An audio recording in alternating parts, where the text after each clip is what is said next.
পোলাও অথবা খিচুড়ি অথবা নান সব কিছুর সাথে কিন্তু দারুণ জমে এই বিফ কোরমাটা। প্রথমে 1 কেজি বিফ নিয়ে তার মধ্যে হাফ কাপ টক দই আর সামান্য কিছু শাহি জিরা দিয়ে আমি এটাকে ম্যারিনেট করে 40 মিনিটের জন্য রেখে দিব।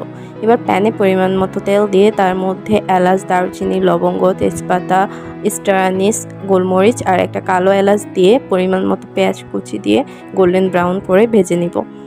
এবার একটা বাটিতে 1 টেবিল চামচ আদা রসুন বাটা, হাফ চা চামচ মরিচ গুঁড়া, 1 চা চামচ ধনিয়া গুঁড়া, পরিমাণ মতো লবণ আর 1 চা চামচ ভাজা জিরার গুঁড়া দিয়ে পানি দিয়ে মিক্স করে ভেজে রাখা পেঁয়াজের মধ্যে মশলাটা দিয়ে দিতে হবে।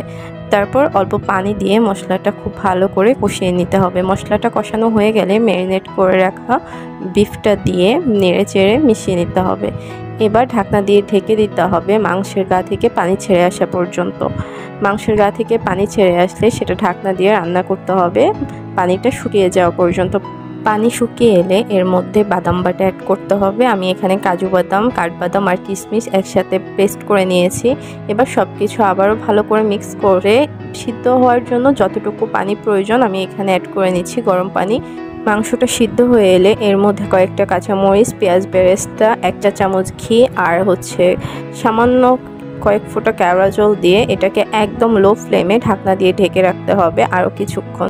এই তো তৈরি দারুণ স্বাদের বিফ কোরমা। বাসায় অবশ্যই ট্রাই করে দেখবেন। Thanks for watching. আল্লাহ হাফেজ।